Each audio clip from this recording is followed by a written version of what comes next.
But when you said take it on the chin, that brings me to this interview that I recently saw on NoJumper. Who was taking it to the chin multiple times? I'll take that on the chin. I'll take that on the chin. He was using that, man. Yeah, man. This is take it on the chin sport, but you ain't never took it on the chin.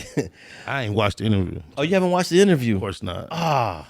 But I've heard a lot of commentary. You know, I've seen titles of clips. I'm kind of familiar with some of the things. All right, maybe we could play a few clips. I'm gonna make sure that Safir's ready to play. You want to check that first?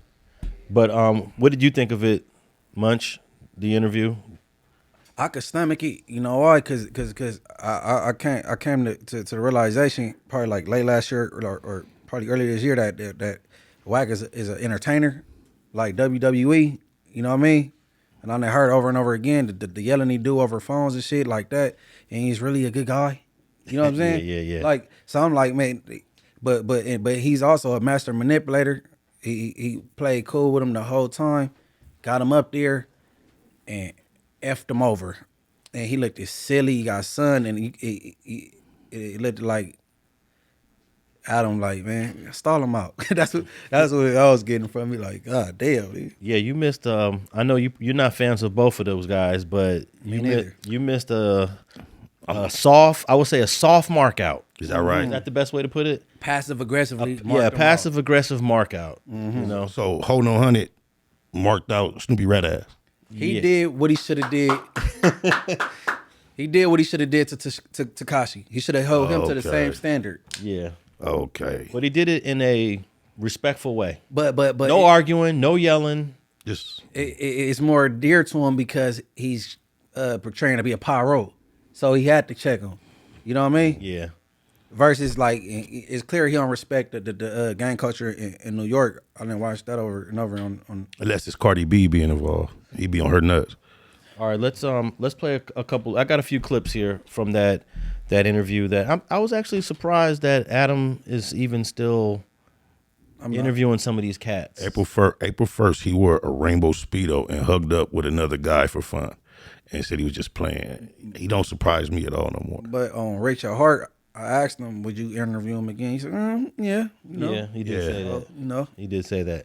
All right, let's play the first clip of the NoJumper interview.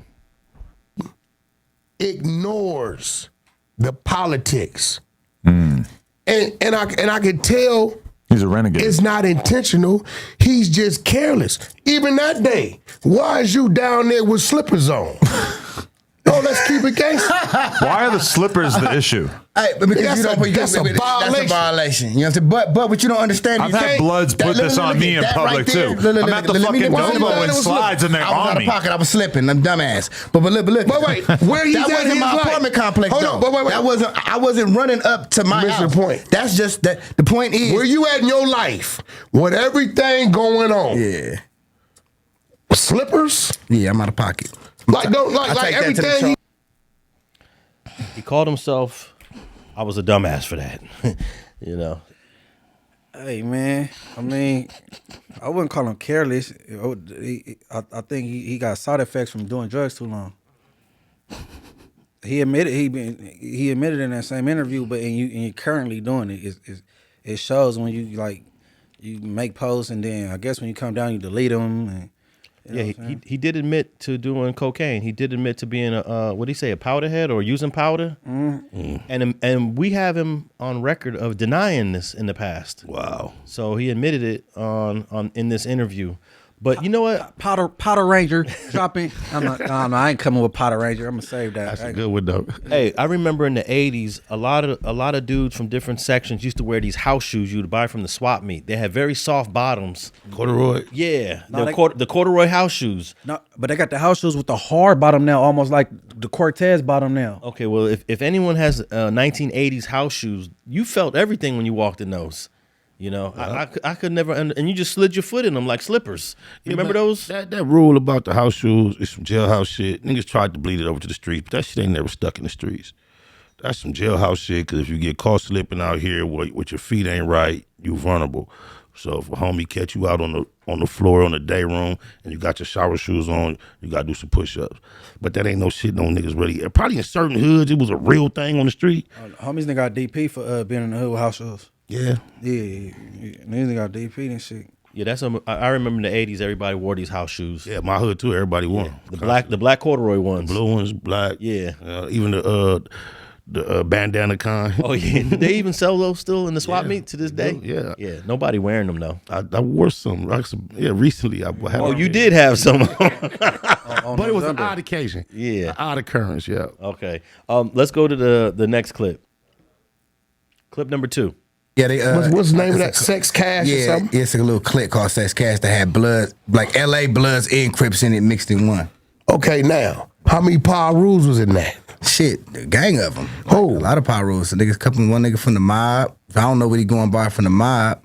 A couple niggas, bro. So he was claiming that. Yeah, because look, what you gotta understand a couple niggas. This niggas from Park Village from there. They was young niggas? Yeah, they what's the name of that? Sex Cash or something? Yes. All right, play clip 3 too. It's on the same topic. Bipolar, schizophrenic shit. A lot of them dudes that take it to get the shit or the SSI to checks. move it Okay. or get the SSI checks. So what's your issue with him being part of this clique at a certain point when he was younger? That's a violation. Because he was in a clique while also being from a hood? If the only clique he was supposed to have been a part of, right, is P-Funk. Something internal within his neighborhood is set. Or let's say his neighborhood then clicked up with 2-3 other neighborhoods. That's homies, right? We get that, right? You know, you got that, right? But the minute he crossed, because watch this. What if Sex Cash get into it with P-Funk? It was P-Funk. But as soon as we look up and Sex Cash come through P-Funk and get down, who the first nigga the homies looking at? Me. So was it like that? But no. But you know what though? It's crazy. I understand what Wack's saying. You know what I'm saying? Like, this ain't what I'm saying. This it's what a it violation is. based on the fact that power rule supposed to be one thing. I understand that, but it doesn't take from the fact that I'm not the only person from Hollywood. Wow. That's from a clique right now. Well, I'm not from a clique anymore. Stop. I'm not the only one that told. Come on, bro. You got to stand. How are you going to put that on? Okay, so let me just say that in 2008 and 2009, when Snoopy was part of Sex Cash, they were not calling themselves a clique anymore. There was a period where they did call themselves a clique, but when he was in it, it was not a clique. They were a full-on gang. They had enemies. In fact, I think they don't get along with 1200 Block. Is that right? Of East Coast Crip out there in Riverside. Okay, you know, doesn't Crip. Yeah, so I think he wants to try to downplay his participation in Sex Cash. It's actually, the whole name of it is Unknown Sex Cash Mafia, and he just wants to demote them to a clique. And I know for a fact right now that Sex Cashers are kind of offended by you calling us a clique when we was banging at that time. Is that before his Paris neighborhood alleged? It's right after Paris. Oh, so damn, wow. Yeah, and for whatever reason, the Paris stuff never came up in this interview. Hey, look. Wack haven't been an active gang member in over 25 years, bro.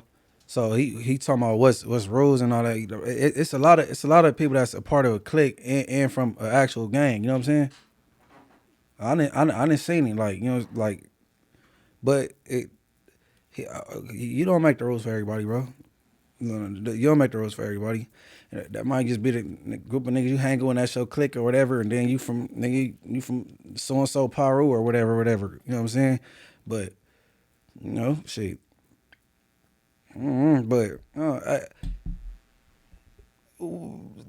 What's his name? Snoopy just a buster through and through. So it don't even matter. Like he just riddled them all the way. He told them shit that they ain't really etched in stone. That he said, you right, that is against you. You don't know shit. Neither one of y'all, nigga. Like you ain't been an active member in over 25 years, bro. But he agreed with him. Yeah, you right. He took it on the chin. I took it on the chin. I take it on the chin. He took it on the chin. You took it on the chin on the West Side Powers beat your ass. But I think Wack missed the bigger point because I agree. Sometimes you could be from a clique. I think Spider, you had some history where y'all had a little hustler thing going, and then eventually it got morphed into the hood. You saw No, but he's saying being from a at the same clique time. and a gang at the same time.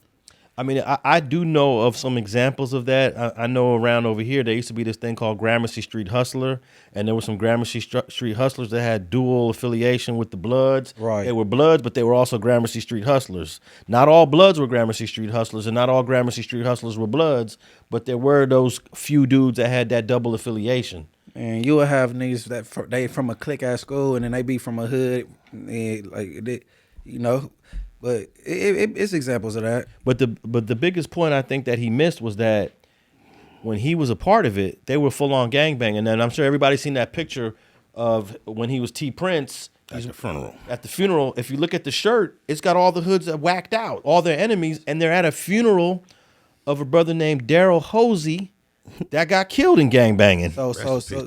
So he had a hood named T Prince. He had Sly Blue and Snoopy from Hollywood. Mm-hmm. That's correct.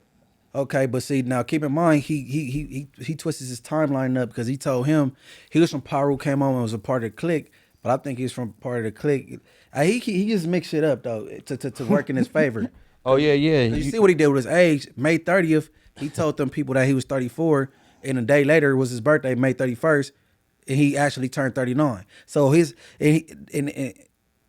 started banging Paru in his 30s, and so that's the part, right? I mean, Goofy's gonna do what Goofies do. You ain't never lied. And when he was Sex Cash in 08 and 09, he was not part of Hollywood at all, even though he did say he was. But I've already confirmed with multiple Hollywoods that he was not a member of Hollywood.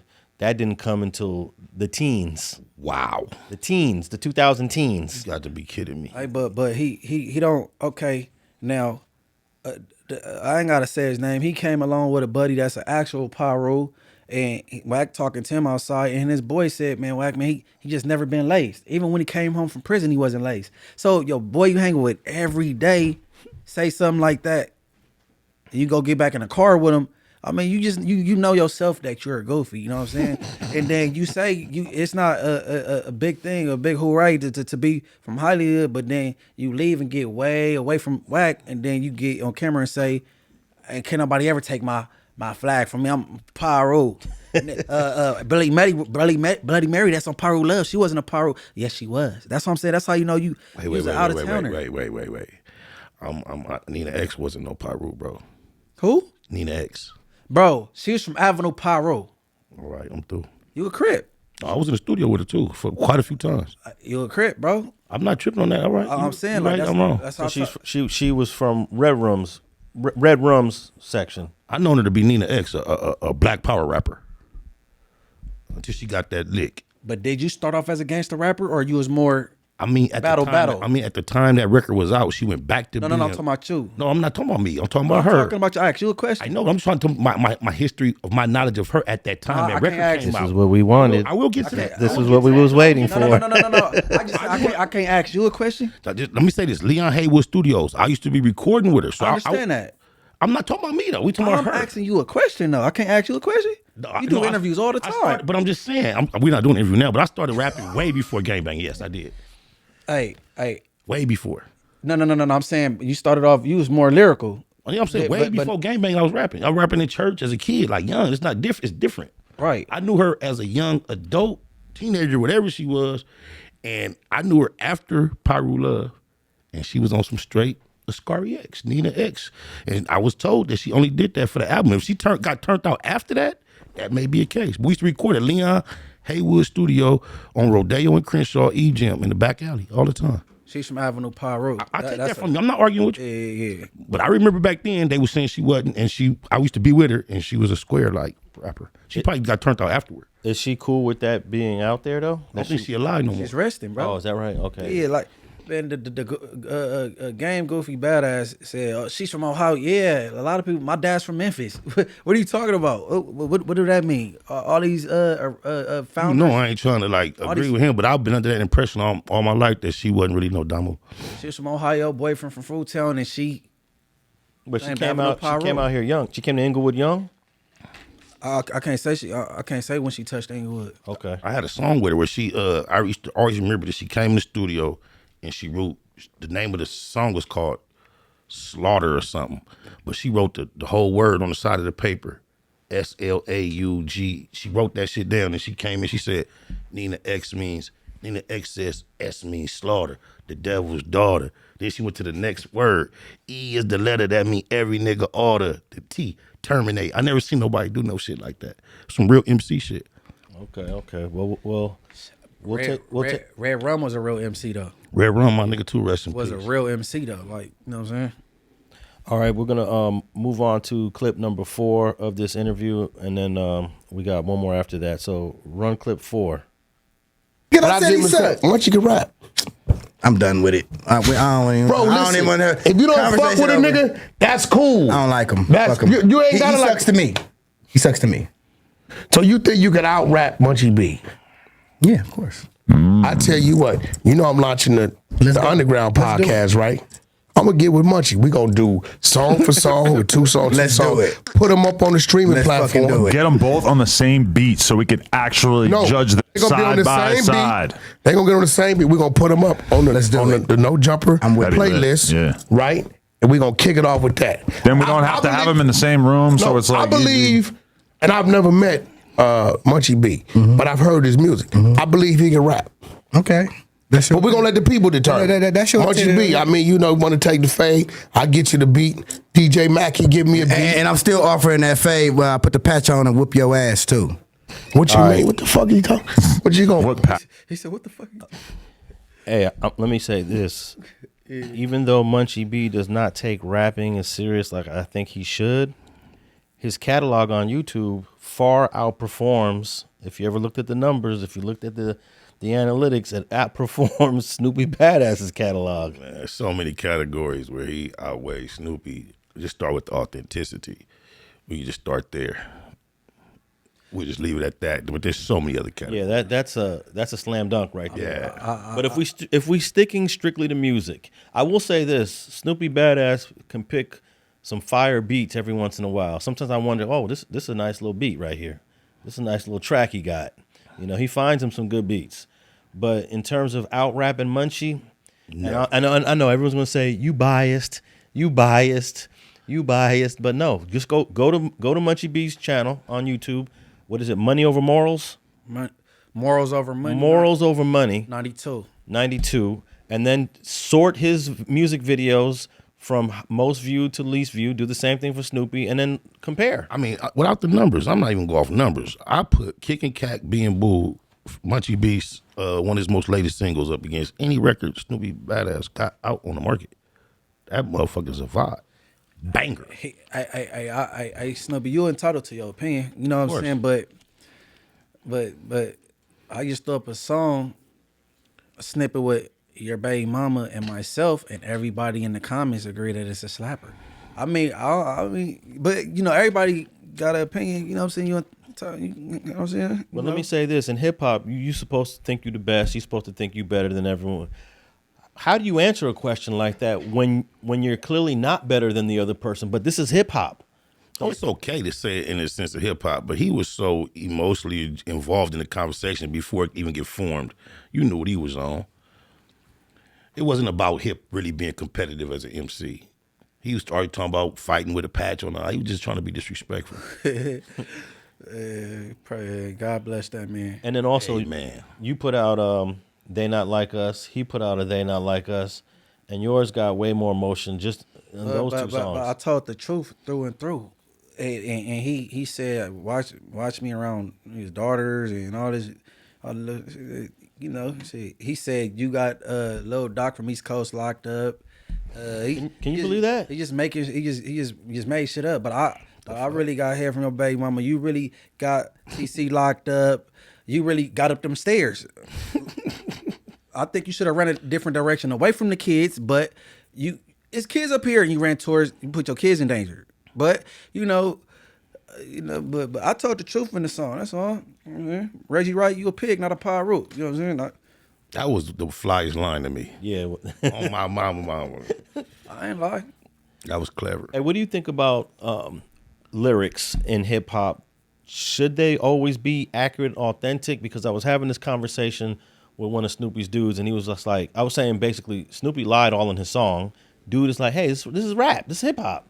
You don't got to be 100% accurate. And I'm sure Kendrick Lamar, his criticisms of Drake aren't really all accurate. Is there a place where that's allowed in hip hop, or should we always want to venture, even in battle rap, of being accurate of what you're saying about the other person? In battle rap, they do their research like I do. Yeah. It's just what I've always relied upon. I don't know how to. I mean, I guess I could be creative and crack jokes, but I've always relied on shit I could really see about you that I could clown you about. So that's just my style. But I've seen other styles be successful too, like threats that you know you're not gonna actually meet out. If you put that together clever enough, it still could be a cold diss song. See, I wouldn't go record and just diss Snoopy on a song. I have to wait like a week and some more people get on my nerves or something because he ain't even worth the. He got a lot of shit to talk about though. You know what I mean? He went on for it. I couldn't make no song. This he don't inspire me. He didn't claim none of his kids on NoJumper, and now he trying to fight for him. I could just go on forever. You know what I'm saying? Like, yeah, because most of the lines in his song about whoever I know about me is untrue. He got the wrong platform. There was a platform mentioned in Little Doc Dome's indictment. That was Kev Mack. I know for a fact. But that platform was mentioned. Homie, it was mentioned. It was mentioned, but that didn't get him indicted exactly. either. But that was shout out to homie Kev Mack, Free Doc Dome. That's the platform that was actually mentioned. Yeah, and the interview did not get him indicted at all. And in fact, I don't even think the interview got played in. They tried to get it played in front of the jury, and I think the defense was able to suppress it. I'm not sure. But even if it got in, that has nothing to do with why he was indicted. And Kev Mack can defend himself, but somehow he decided, let me put Street TV as the ones that were involved in Little Doc Dome's case. I mean, he just got it completely all wrong. I don't know if he just said, okay, I know Street TV was not involved, but this is a good bar. Yeah. Is that how it goes? Well, he photoshopped his cover to the single to make it appear as if it was at my truck and at my old location and all that. So niggas will go for anything. You asked us about forgiveness. I can't really recall if you answered that because that man got you whooped out. He shared your conversation with people. He got you whooped out. Them 4 phases he lost. Wack got you whooped out. You know what I'm saying? And then your paperwork came. You had the death row chain. Then you didn't have the death row chain. He's the reason why a lot of this shit is going bad for you, and you go sit across from him. I think he still has that chain though. I don't think Snoop took it back. I don't think he got it. He pawned it by now.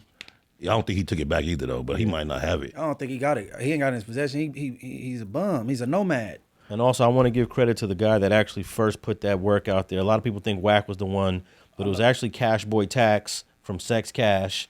You know, he gets upset when people think that he was the one that put it on everybody's radar. So to him. He wants the credit for that. Let's give him the credit. Let's play the last clip of this NoJumper interview between Adam22, Wack100, and Snoopy BadAzz. Clip number 5. For that shit, and I'ma end that shit like this. My nigga, everybody quick to say Snoopy told, Snoopy did this, Snoopy did that. But my nigga, can't nobody post or show anywhere in the paperwork when it happened at the scene, me giving a description of this nigga and giving his name. Why? Because I don't even know what the fuck the nigga look like. Feel me? My first statement was somebody jumped out the bushes, started shooting. It ain't even no bushes. Stop right there. Scene. Hold on. What? Stop right there. There is no bushes at the scene. Stop right there. See, here it go again. You can't rewrite the rules. You should have never given a statement. So me lying to the police, I was wrong for that. You let it be known it was a shooter at the scene. You collaborate in the story. All I said was, nigga, a motherfucker jumped out some. I gotta tell the motherfucker something. So you can rewind it right now. No. If a motherfucker mama, let her tell. She wasn't there. You I don't left the house elaborate with her son. But the paperwork said more than that. What did the paperwork? I can't really remember. No, it didn't. Because you claim you said it to help the nigga out. No, look it. You're moving too fast down the story. I gave them a bullshit story. I went on with my life. When I ended up catching my own attempted murder, and I seen this nigga inside the holding tank, I didn't even know who the fuck the nigga was, my nigga. He knew who I was because they said my name. So when they said my name, nigga, he like, yeah, I was like, yeah, that's me. What's happening? He was like, look, bro, that shit was an accident. You know, I'm not going to motherfucking trial saying I didn't do it. I did that shit, bro. He said, but they trying to say that I tried to kill you. I need you to say that you didn't try to kill me, that I didn't try to kill you, and say I looked scared when I did it. Mm-hmm. And I will say this, like Wack say, I can't rewrite the rules, homie. I was wrong. I should have told that nigga, and I swear to God, to this day, I regret that shit, bro. I'm not trying to justify So he told you to go do. Oh my God. Things we could talk for an hour just on that one statement that he just made. But let me just say this. I know what happened in that holding tank in 2006. Me too. And he is 100% not telling the truth of what happened in that holding tank. I can tell you this, TC was not holding no Bible. At all. He was not having no pleasant conversation with nobody in 2006. TC was a beast in 2006. Eastside. And there's no way you're sitting there having a conversation the way he's describing if anybody knows TC. And you have history with his family, right? And his folks. Dead homies. You know? That's my folks. And TC named about 9 other people by name that were there that witnessed the events in that holding tank that day. Yeah, so Snoopy, you need to be careful when you tell these stories because all of these people are alive. I don't want to say their names right now, but I know of 4 people that were in that holding tank with Snoopy and TC, and the story doesn't go the way he tells it. Hey, hold on. Since you didn't watch it, you hear me, Spider? I'm going to tell you what Wack said. He said, yeah, man,